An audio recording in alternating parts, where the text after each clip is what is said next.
Is Sam Bennett the final piece for this Blue Jackets roster? I'm not sure, but before you get mad at me, listen to my reasons, and that's what we're going to talk about on today's Locked On Blue Jackets.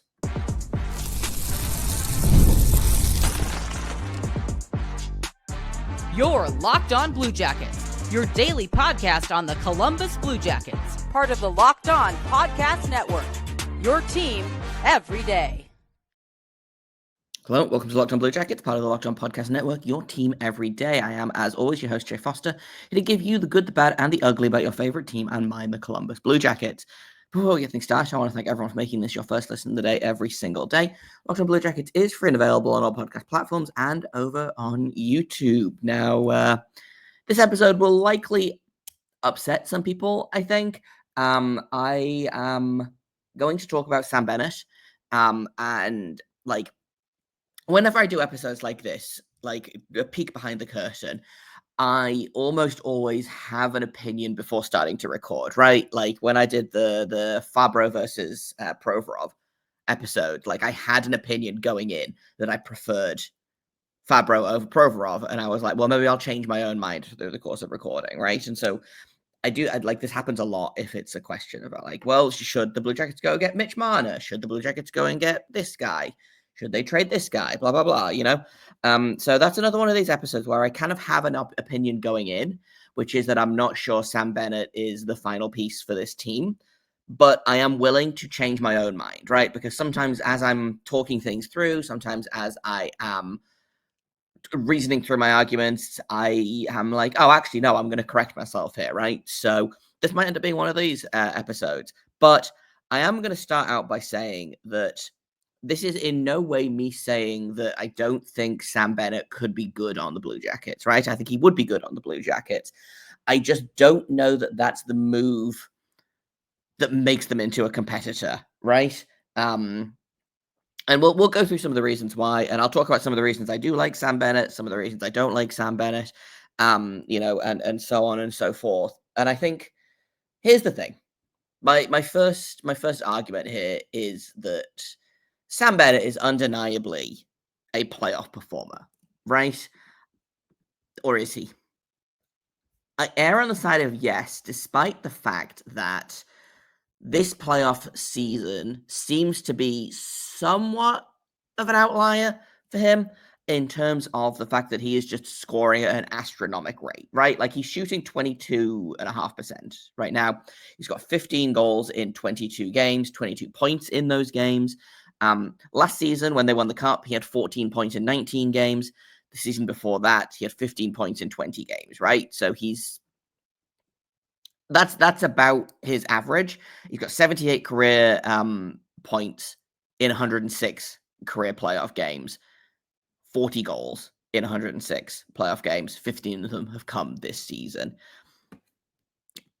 I don't necessarily, and again, people are going to get mad at me about this, but when you compare his numbers to, say, a guy like Mitch Marner, obviously there is more to unpack there in terms of what Marner brings to the table versus what Bennett brings to the table. How, Bennett is one of those guys that I think would probably be described as clutch, right?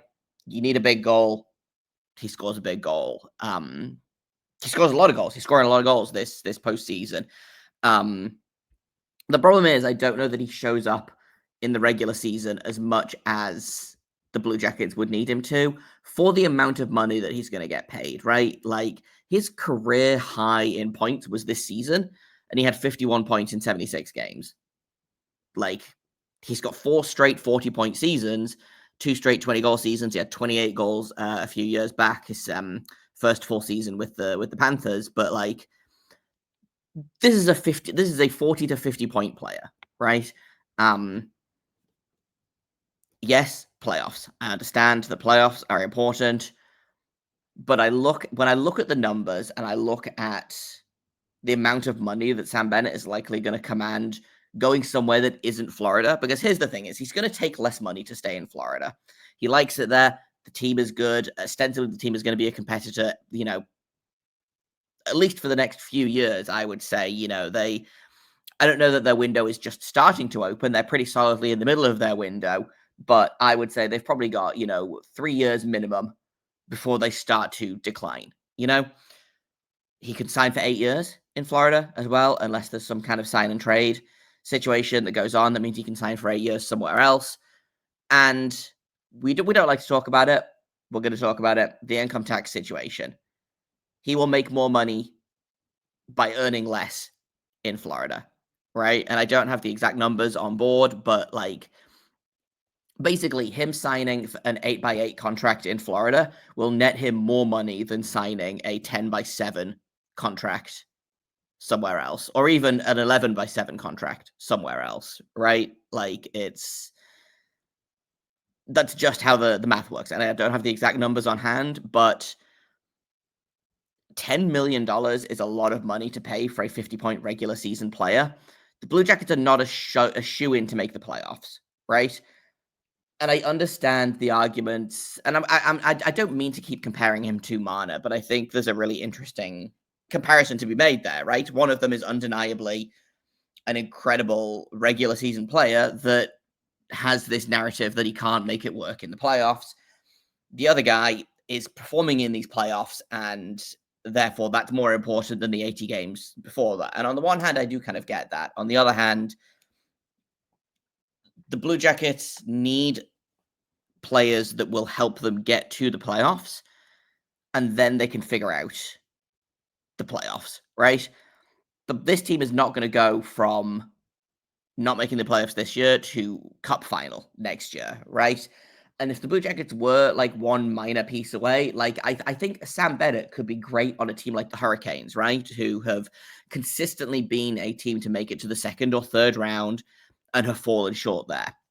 Dallas is similar, right? Consistently makes it to the second or third round and can't quite get over the hump. I think the Blue Jackets have more.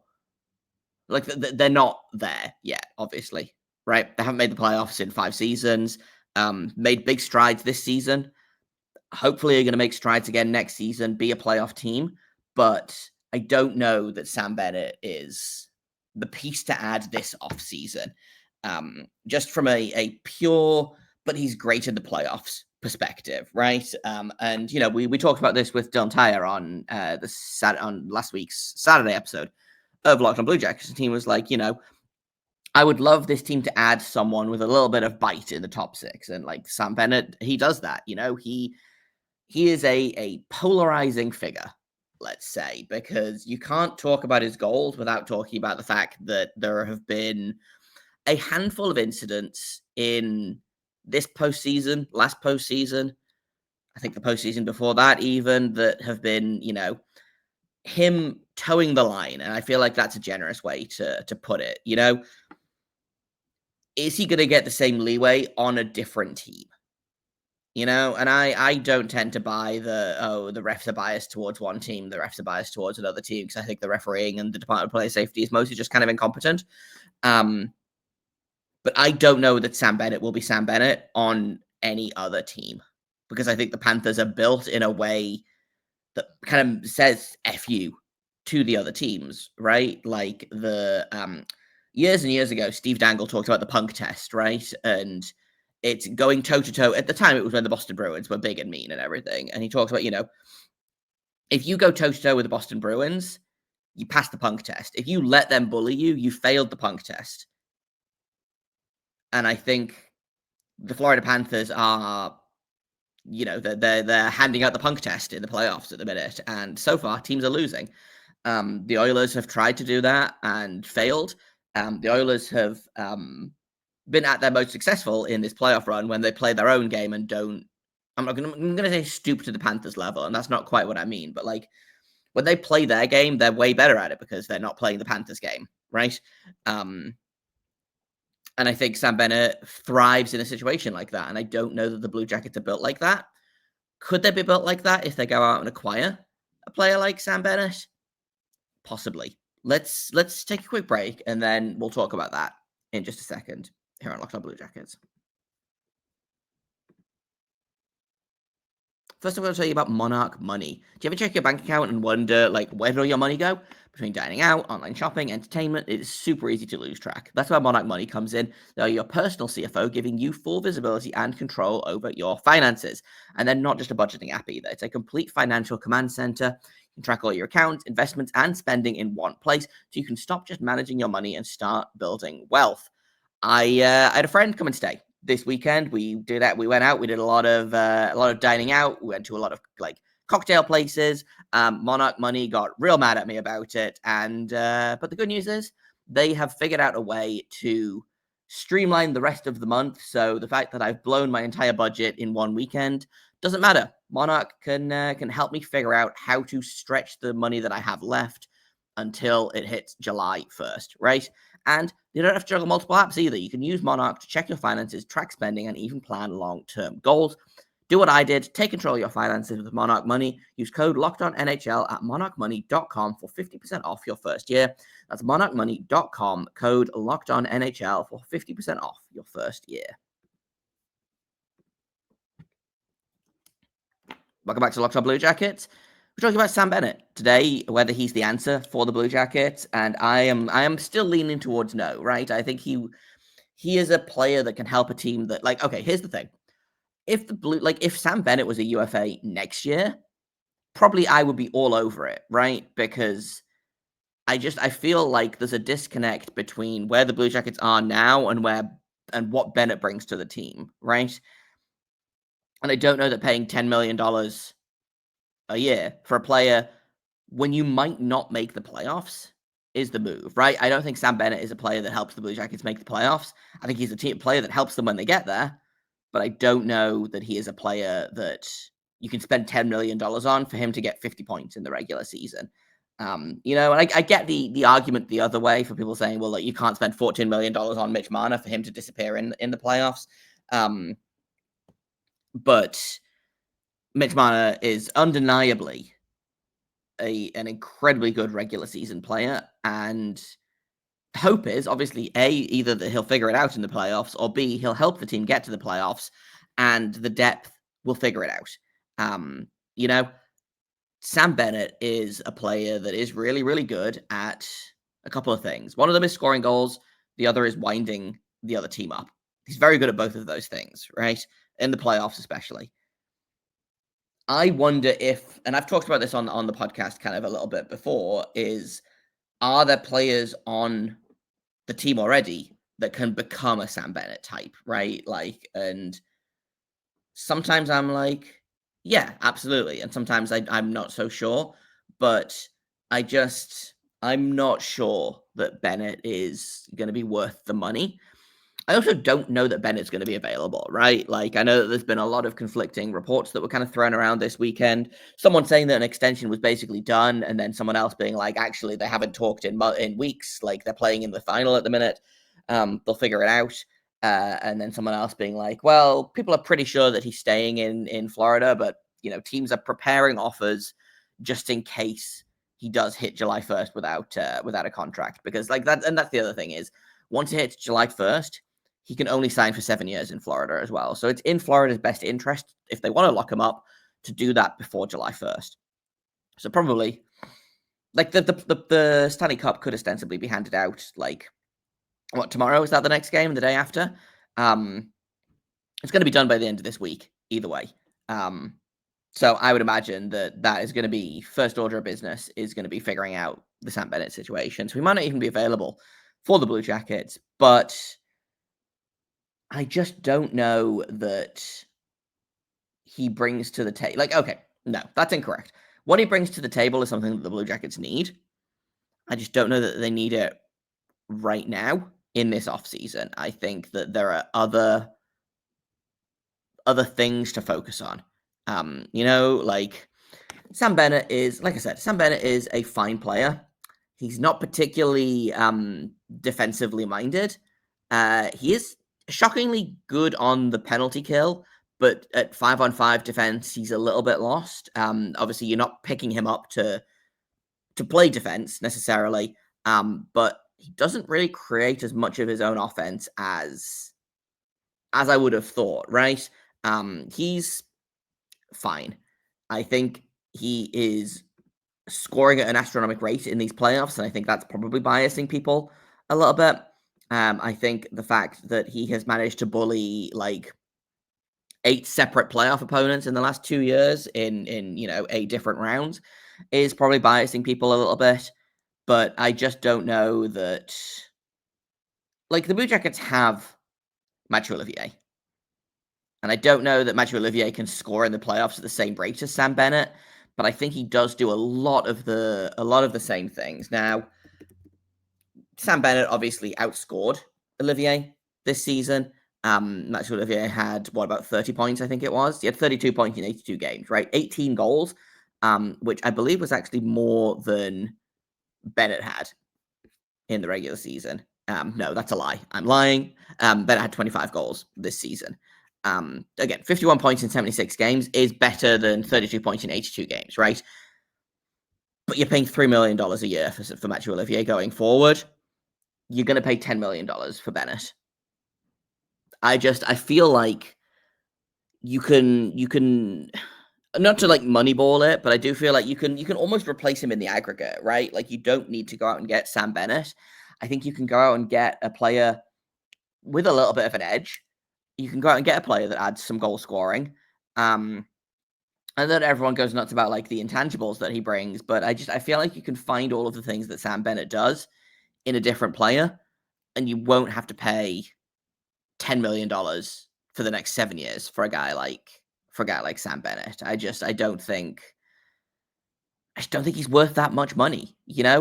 If you could get him for, again, the Panthers are probably going to get him for 8, and I might pay 8 for Sam Bennett. 8 by 7 for Sam Bennett, I might be okay with.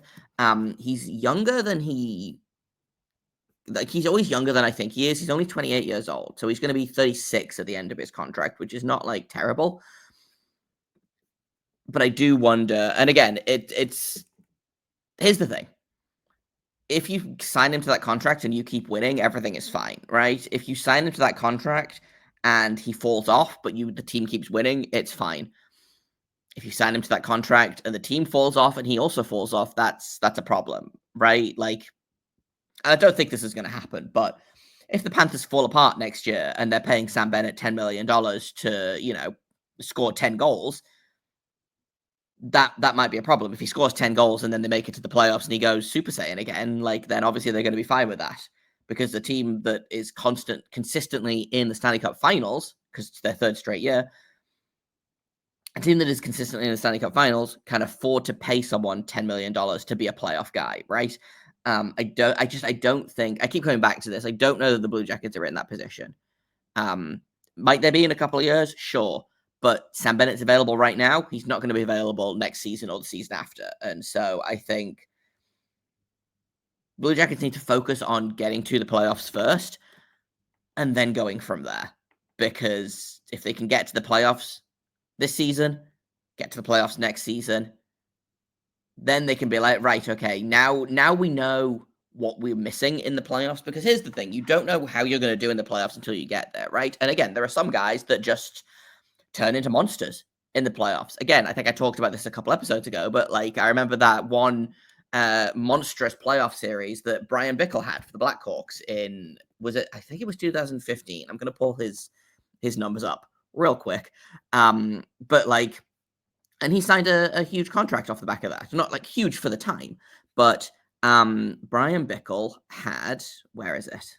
His playoff numbers for the 2012-2013 season, he had 17 points in 23 games, and they won the cup that year. And again, he was an absolute monster, right? Signed a huge extension off the back of that, which I think, again, a huge extension was like, I think he signed for about $4 million or something back in that time. But after that, he had 15 points in 59 games in the regular season, 28 in 80, 2 in 25, 1 in 11 for the next 4 seasons after that. And then I think it came out in the news like after that. I think he was diagnosed with MS or ME. I don't remember which one. And like, obviously that impacted him. But I do think there is the danger of signing a guy to a big playoff, like signing a big playoff performer to a contract extension can bite you in the butt just a little bit, right? And again, like they were like, well, we pay him to play in the playoffs, and again, he has 10 points in 19 playoff games in 2013-14. They won the cup again in 14-15. He had 5 points in 18 games, no goals, right? Like it was a contract that backfired on them, and I don't think that Bickle is entirely to blame for that. I don't think but that to me feels like the worry with Sam Bennett, because I don't think that he is a consistent playoff performer either. I think that he is just he's putting up numbers this year, and I think that I'll be really interested to see what happens when he does sign that new contract next season. And I don't think it should be for the Blue Jackets. That being said, there is a player on the Florida Panthers right now that I do think could help the Blue Jackets in both the regular season and the playoffs. And this might be controversial, but I talked about it a little bit with Dylan on Saturday, and I would like to talk about him a little bit again today in just a second. And I am becoming increasingly curious about the Brad Marchand of it all, and if he is a player that is going to be available on July 1st. So let's talk about that for just a second here at Locked On Blue Jackets.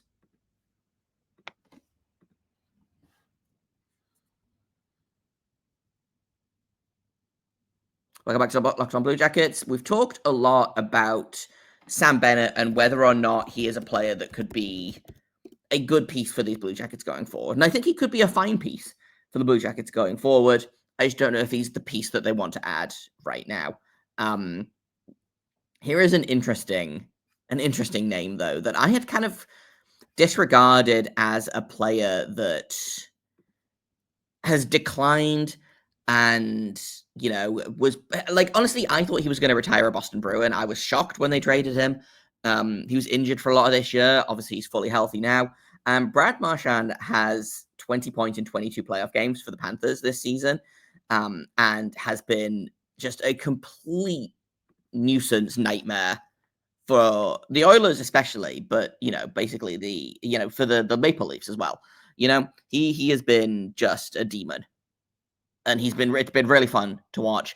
I don't think that you will get as much. Okay, maybe not. I think you'll get about the same amount of like winding the other team up from Brad Marchand. I think you'll probably get about the same in terms of offense creation. Brad Marchand had 47 points this season, I think. So in 71 games between Boston and Florida, he had 51 points. So about the same as Sam Bennett, if I remember. But because this is Locked On Blue Jackets, I closed that tab, so it no longer exists. But he is a walking 20-goal scorer. The last time he didn't score 20 goals was 2012-13, and they only played 45 games that season, and he still had 18 goals, right? He's hit 35 3 or 4 times. He had 29 a couple of seasons ago. Like he's definitely like on the decline, but he is a guy that I think would cost you way less than Sam Bennett, and you'd get functionally the same thing. And I think Brad Marchand brings like some leadership in. I think he is definitely a middle six guy. I don't think he's a top six guy. So again, it does free up the Blue Jackets to potentially add someone else. And I don't think he's going to come to Columbus, right? Like that's the thing. I think he's going to go somewhere, and he's probably going to sign a 1 or 2 year deal. And people are talking about, well, is it going to be Toronto? Is he going to stay in Florida? Like, where's he going to go? But I'm pretty sure that if the choice came down to signing Brad Marchand for like $5 million a season for the next 2 seasons, or giving Sam Bennett $10 million a season for the next 7 seasons, I'd probably give the money to Marchand. Like, he is, again, he's not super defensively responsible, but I'm not looking at him to be. He creates a huge amount of offense. Shockingly good on the penalty kill, great on the power play. At the age of 36, is still like a bona fide first line player. And again, it's something that I hadn't really considered until very recently, but I do think like there's something there. Obviously 37 years old. He's probably getting close to being done in the league. I don't think he's quite done yet. Although he might be, if they win the cup, knock on wood. Like he might decide, oh, actually, I got my second cup. I'm happy with this, right? But if he's available, I would love Brad Marchand on this team. He's one of those players that if he plays on the other team, you hate him. If he plays on your team, you love him, right? And I think he is better at towing the line than Sam Bennett. I think Sam Bennett crosses the line and has just been lucky to get away with a lot of the borderline and or dangerous hits that he's thrown. I don't know. Like the more I think about it, the more I'm like, yeah, Brad Marchand feels like he might be a player that can help this team. He knows how to win. There's something to be said for having a guy that's been extremely successful for a very long time. And again, he's clearly not done yet. 10 goals, 10 assists. I think he's got like 5 or 6 goals in the Stanley Cup final right now. So I would be really interested to see what Brad Marchand looks like on this team. But I think, I came into this episode thinking that I wasn't sure that Sam Bennett was a fit for this team. And I've come out of the episode thinking that that's still true. It's a lot of money to pay for a guy that might not be like, if the Blue Jackets are serious about taking steps forward, if the Blue Jackets are not going to be a cup contender for at least the next couple of seasons, right? They might not make the playoffs next year. Obviously, the plan is that they do, and I think that they are capable of that, but it's a lot of money to pay for a guy that you might not be able to utilize fully until 2027, right? People calling for them to sign him now. And if they do that, they give him $10 million and he's got, 45 points at the end of the regular season and the Blue Jackets miss the playoffs, then they're going to be rioting in the streets. So that's kind of where I fall. I don't feel like extremely strongly in terms of like they absolutely should not give Sam Bennett, $10 million for the next 7 years. I just don't think that they should, If they do, then I'll get over it. I won't be like, furious about it in a way that like if they somehow end up giving Ivan Provorov 7x7, like I'll be really annoyed about it. If they give $10 million to Sam Bennett, I'll be frustrated, but not like it's not a deal breaker to me. I just don't think it's the right move for the Blue Jackets. So probably many people disagree with me. I'm okay with that. But that's my opinion. I don't know that he's the answer for the Blue Jackets right now. And I don't know that this is an off-season that you plan for the future in that way, right? Like the plan for the future, for the off-season right now to me seems to be fix the issues that this team had in the regular season. Sam Bennett, I don't think fixes any of the issues that the Blue Jackets had in the regular season. When they get to the postseason, sure, he's probably a player that could help them, but you got to fix the defense. You got to you got to improve the top 6. Top 6 is fine, but needs to be better. You got to improve the defense. You got to improve the goaltending. Improve all of that, make it to the playoffs, and then you can start talking about bringing in guys like Sam Bennett, So that's all I've got for today. Tomorrow, I think we'll do another player review for the season. I don't know who came after Dmitry Voronkov in score. I think it was James Van Riemsdyk, actually. So, we'll do that tomorrow. We'll talk about should they re-sign James Van Riemsdyk, how he was this season, what a new contract could look like for him. Spoiler alert, I do think they should re-sign James Van Riemsdyk if he wants to stay for a year. I liked him a lot last season, way more than I thought I would. And I think that he should stick around. So we'll talk about that tomorrow, try and figure out a new contract for him. I've been Jay Foster. Thank you for listening. You can find me on Blue Sky at JAKOBFORSTER. You can find the show at LO-Blue Jacket on Blue Sky. You can find the show at all podcast platforms, free and available. You can find us over on YouTube. I'm getting real close to 1,000 subscribers over there. So if you haven't hit subscribe yet, please feel free to do so. It'll really help me out and it'll make me feel good. So if you have not hit subscribe over there, please feel free to do so. Thank you once again for listening. And until tomorrow, make sure you stay locked on.